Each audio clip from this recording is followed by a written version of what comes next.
Halo semua, kami dari kelompok Equanimity ingin mempresentasikan hasil kerja kelompok kami mengenai materi tentang minyak bumi. Pengertian minyak bumi. Minyak bumi merupakan bahan bakar yang dihasilkan oleh alam dari fosil-fosil yang terpendam dari berjuta-juta tahun. Minyak bumi dapat menghasilkan minyak mentah yang disuling untuk menghasilkan produk seperti bensin, solar, dan berbagai bentuk petrokimia lainnya. Asal-usul minyak bumi. Seperti namanya, minyak bumi berasal dari berbagai bentuk organisme yang mati di dalam tanah. Campuran kompleks senyawa organik yang terdiri atas senyawa hidrokarbon dan non-hidrokarbon dari sisa-sisa mikroorganisme. Tumbuhan dan binatang tertimbun selama berjuta-juta tahun disebut sebagai minyak bumi. Komposisi minyak bumi.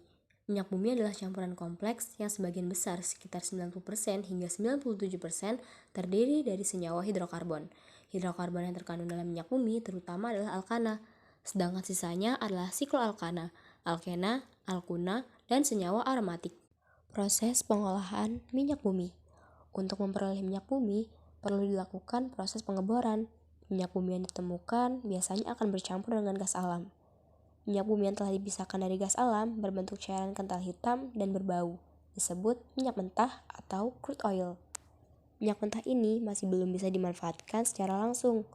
Oleh karena itu, perlu dilakukan pemurnian atau refining dengan distilasi bertingkat. Prinsip distilasi ini adalah pemisahan komponen-komponen campuran berdasarkan perbedaan titik didih, sehingga diperoleh kelompok-kelompok komponen dalam rentang titik didih tertentu yang disebut fraksi-fraksi. Fraksi-fraksi minyak bumi. Yang pertama adalah gas. Gas yang biasa kita kenal dengan sebutan LPG adalah singkatan dari Liquefied Petroleum Gas dengan jumlah atom C1 sampai C4 yang akan melebur pada suhu kurang dari 300 derajat Celcius.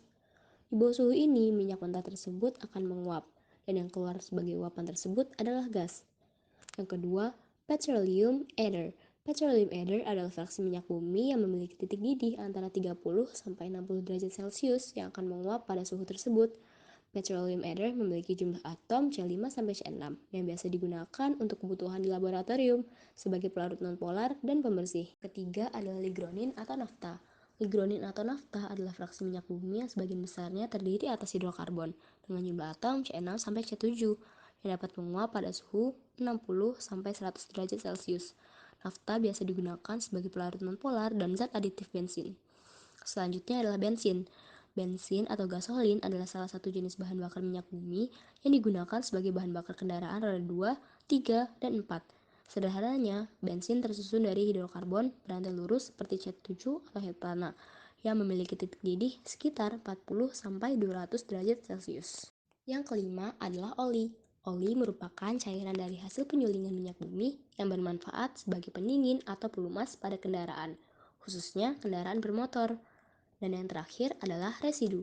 Residu adalah cairan kental berwarna hitam yang memiliki jumlah atom karbon paling banyak yaitu lebih dari 70, dengan titik didih paling besar kurang lebih 500 derajat Celcius. Selanjutnya ada manfaat minyak bumi. Yang pertama, bahan campuran keperluan medis. Kedua, bahan bakar kendaraan. Ketiga, produk bahan serat. Keempat, pembangkit listrik. Kelima, produk kecantikan. Enam, sumber gas cair. Ketujuh, konstruksi. Dan yang kedelapan, pertanian. Sekian dari kelompok Equanimity. Semoga